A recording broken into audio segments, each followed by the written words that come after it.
Hello friends, মই আজি আপোনালোকক এইটো ভিডিও দেখাম কেনেকৈ আপোনালোকে YouTube ভিডিও, Facebook ভিডিও আৰু Instagram ভিডিও ফ্ৰীতে আপোনাৰ মোবাইল বা ল্যাপটপত ডাউনলোড কৰিব পাৰিব। হয় ঠিকে শুনিছে, আপুনি কেনেকৈ যিকোনো YouTube, Facebook আৰু Instagram ভিডিও আপোনাৰ মোবাইল বা আপোনাৰ ল্যাপটপত ডাউনলোড কৰিব পাৰিব। চাও আহক কেনেকৈ ডাউনলোড কৰিব পাৰি।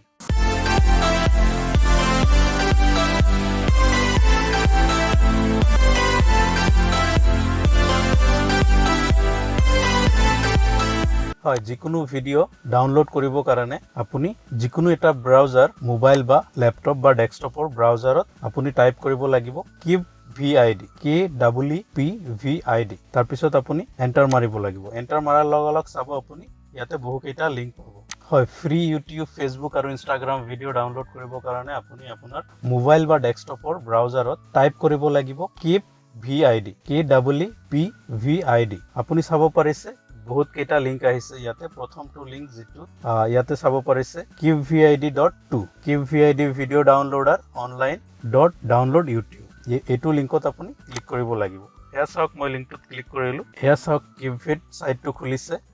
এতিয়া আমি ইয়াতে যিকোনো লিংক পেস্ট কৰিব লাগিব। যেটো ভিডিও আমি ডাউনলোড কৰিব খুজো সেইটো ভিডিওৰ ডাউনলোড লিংকটো ইয়াতে যদি আমি দিও আৰু গোত ক্লিক কৰো তেতিয়া হলে আমাৰ ভিডিওটো ডাউনলোড হ'ব। তাৰ কাৰণে আমি যিকোনো এটা ভিডিওৰ লিংক লাগিব। হয় মই ইয়াতে এটা যিকোনো এটা ভিডিওৰ লিংক পাব চেষ্টা কৰো। চাব এয়া চাওক মই এটা ভিডিওৰ লিংক লব চেষ্টা কৰিছো। এটা ভিডিও হল টাইপ কৰিব। হয় এটো মোৰে info8 চেনেলটোৰ এটা video how to reduce PDF সাইজৰ লিংকটো মই কপি কৰিব চেষ্টা কৰিম। এয়া চাওক মই কপি কৰিলো। কপি কৰাৰ পিছত লিংকটো মই ইয়াতে পেস্ট কৰিম। এয়া পেস্ট কৰিলো চাওক। এতিয়া মই গোত ক্লিক কৰিম।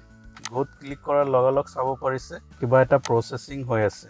লোডিং যেটো ভিডিও লিংক দিলো সেই ভিডিও লিংকটো ইয়াতে প্ৰসেসিং হৈ আছে। ইয়াতে কেতিয়াবা অলপ সময় লব পাৰে। এয়া চাওক প্ৰসেসিং কৰাৰ পিছত ইয়াতে আহিছে ডাউনলোড ভিডিও আৰু বহুত কেইটা অপচন আহিছে। ইয়াতে আপুনি কোনটো ফৰমেটত বিচাৰে, কিমান কোৱালিটিত বিচাৰে, 360 HD বিচাৰে নেকি, অকল আপুনি অডিও ডাউনলোড কৰিব বিচাৰে নেকি, যিকোনো ধৰণৰ কোনটো ফৰমেটত বিচাৰে গোটেই ইনফৰমেশনটো ইয়াতে পাই যাব। ইয়াতে চাওক আহিছে। ইয়াতে মই ডাউনলোড ভিডিওত ক্লিক কৰাৰ লগে লগে ভিডিওটো ডাউনলোড হোৱা ষ্টাৰ্ট হৈ যাব। চাওক মই ইয়াতে ডাউনলোড ভিডিও ক্লিক কৰিলো। ডাউনলোড ভিডিওত ক্লিক কৰিলো। এই ভিডিওটো ডাউনলোড হোৱা এয়া চাওক ভিডিওটো আহিছে। কেতিয়াবা আপোনাৰ ডাইৰেক্ট ডাউনলোড হ'ব আৰু যদি ডাইৰেক্ট ডাউনলোড নহয় আপুনি কি কৰিব লাগিব, ৰাইট ক্লিক কৰিব লাগিব। ৰাইট ক্লিক কৰি চাওক ইয়াতে এটা অপচন পাব save video as.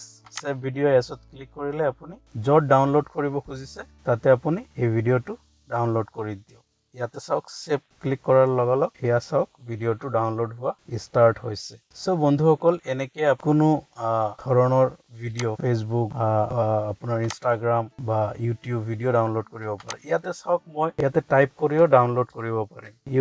YouTube info8 ইয়া চাব পাৰিছে মই YouTube info8 ক্লিক কৰাৰ লগে লগে বহুকেইটা আপোনাৰ ইয়াতে লিংক আহিছে, বহুকেইটা ভিডিও আহিছে। ইয়াৰে আপুনি চাব পাৰিছে এইটো ভিডিও যিকোনো এটা ভিডিওত আপুনি ক্লিক কৰিব পাৰে। মই এইটো ভিডিওত ক্লিক কৰিম। এয়া চাওক এইটো ভিডিও একচুয়ালি info8 চেনেলটো মোৰ এইটো চেনেলৰে এটা ভিডিও মই আপলোড কৰিছিলো। এইটো ভিডিও এয়া চাব পাৰিছে আপুনি how to download and install quickly. সেই ভিডিওটোৰ লিংকটো ইয়াতে আহি গৈছে। সেম ওয়ে যদি আপুনি ইয়াতে ডাউনলোড ভিডিওটো ক্লিক কৰে এইটো ভিডিও ডাউনলোড হৈ যাব। এতিয়া মই দেখাম কেনেকৈ আপুনি ফেসবুকৰ ভিডিও ডাউনলোড কৰিব পাৰে। এয়া চাওক লিংকটোত ইয়াতে যদি মই ফেসবুকটোত ক্লিক কৰো ফেসবুকত যিকোনো ধৰক আপোনাৰ ভিডিও আছে সেই ভিডিওখিনি ইয়াতে আহিব। এয়া চাওক ফেসবুকৰ কিছুমান ভিডিও আহিছে। ইয়াৰে যিকোনো এটা ফেসবুক ভিডিও খুলি ইয়াৰে লিংকটো যদি আপুনি কিভিডৰ ডাউনলোড লিংকত ক্লিক কৰি গোত ক্লিক কৰে আপোনাৰ ভিডিওটো ৰেডি হৈ যাব আৰু আপুনি ভিডিওটো ডাউনলোড কৰিব পাৰিব। Thank you for watching the video.